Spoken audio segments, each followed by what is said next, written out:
Last time on the Apothecary Diaries Season 2. After the departure of the caravan, as she's imbibing clothes with fragrance oils, Mao Mao notices scents that were harmful to pregnant women, especially in Lady Lihua's maid's clothes. She immediately shares her concerns with Lady Jiaokayu and Lord Jinshi that someone had brought poisons into the rear palace. The two take her warning seriously and make preparations against it right away. However, around the end of the episode, Jinshi finds out a mid-ranking maid had been poisoned to death. He quickly comes to some realization. What did he figure out? Let's find out in Episode 3. Episode 3 starts off with Jinshi heading over to the Jade Palace to meet Lady Jiaokayu. There, she finds out about the sudden death of the maid Jin, which comes as a surprise to her too. Meanwhile, Mao Mao heads over to the medical center, where Gen tells her a maid named Tao had gone missing.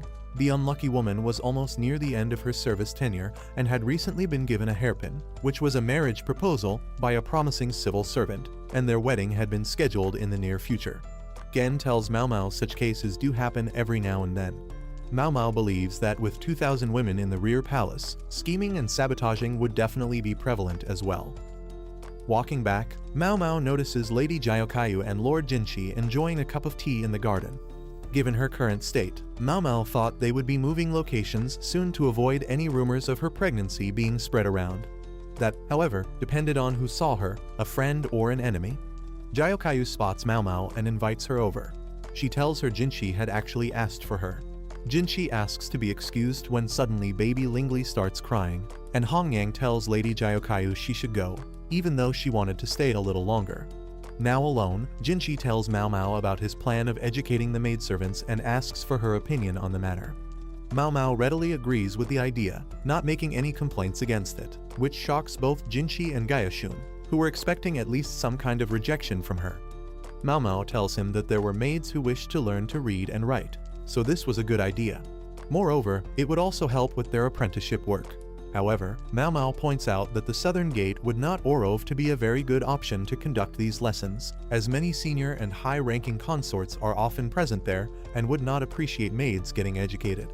Mao Mao also proposes they advertise these lessons as vocational lessons so more maids are drawn to them, and offer some refreshments in them too to pique more interest.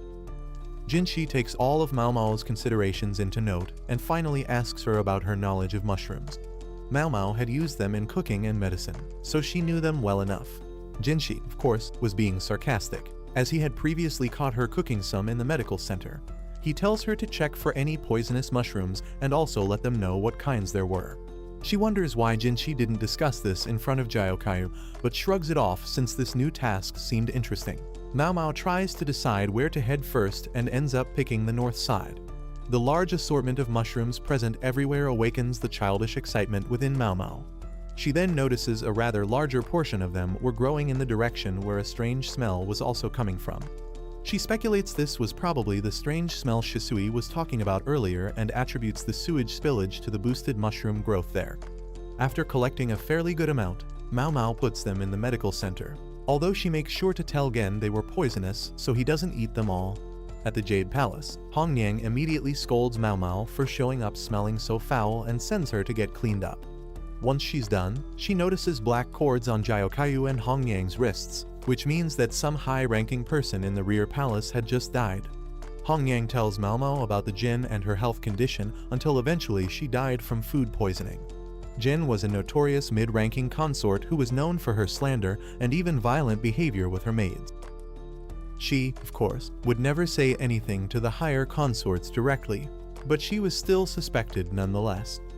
Especially in the instance where Lady Jiaokayu got poisoned during her pregnancy. She was questioned for it, but the matter eventually faded away due to lack of evidence. Hongyang was somewhat relieved about her passing. Hearing all this, Mao Mao suddenly starts putting all the pieces of the puzzle together regarding the recent incidents. The reason why Jinshi had asked her to verify poisonous mushrooms separately was because the perpetrator was likely from the Jade Palace. It was unlikely Lady Jiaokayu was the culprit since poisoning someone was rough for labor, while the other attendants were simply not suited for such covert operations, leaving the only possible option being Mao Mao herself. Mao Mao is impressed by being asked to investigate to perhaps gauge her reaction to it. While getting the flower from one of Lady Jin's maids, Mao Mao spots a rash on her hand. She then places the flower to pay her respects when suddenly a bandaged-up woman approaches her casket and starts laughing hysterically at her, calling it her own fault and whatnot. This woman was Su, a low-ranking consort. After contracting an illness 2 years ago, she was dropped from her status, and this was her state presently. The reason behind her strange behavior was because she blamed Jin for her condition. Mao Mao comes across a peculiar-looking mushroom and carefully brings it back. After taking proper safety precautions, she shows the mushroom to Lord Jinshi and tells him about its poisonous nature. This mushroom, which she had found in the northern wooded area, was extremely poisonous, leaving scars just from touching it. During her childhood, she had once touched one, which left a scar on her wrist. Jinshi asks about the other scars on her wrist, but those were just from Mao Mao's personal experiments, which she doesn't get into detail about. Mao Mao asks if Lord Jinshi wanted to investigate the source behind the blisters and hair loss observed in Lady Jin, impressing him with her sharpness. He comes clean. 2 years ago, when Tao first started exhibiting her illness symptoms, the initial suspicions were on Lady Jin. But a year ago, she also contracted the same illness. According to the maids in her service, she was a proud lady, and seeing herself in the state she was in was too much for her to bear, leading her to poison herself by taking the poisonous mushroom. Mao Mao, however, finds a pothole in this theory because while the mushroom had many symptoms, it did not, however, show any inflammation in the face and head region. Jinshi urges Mao Mao to spill any theory she was cooking, upon which she asks him for a few days to investigate. Jinshi had left the matter up to the apothecary, Mao Mao, whose job was to find the cause. After some investigation, she takes Gaoshun and 2 other eunuchs with her in the northern wooden area, and after following a scent trail, asks them to start digging around a mushroom patch. There they discover something shocking, a skeleton, believed to be a year old. Upon checking, the body seemed to belong to the real Lady Jin and was a year old, almost the same as when she got ill. Mao Mao speculates she got swapped with a body double, in this case, Tao, who resembled her physique quite a bit. This had probably caused Jin to be jealous of her, and she beat her for it until one day Tao fought back and accidentally killed her. The rest of the maids then tried to cover it up by replacing her with Tao, but as Tao's wedding grew closer, they had to resort to a final solution.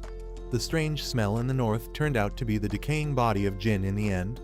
After finding out the mushrooms were growing on human remains, Jinshi has them confiscated, which takes a toll on Mao Mao, who was interested in them.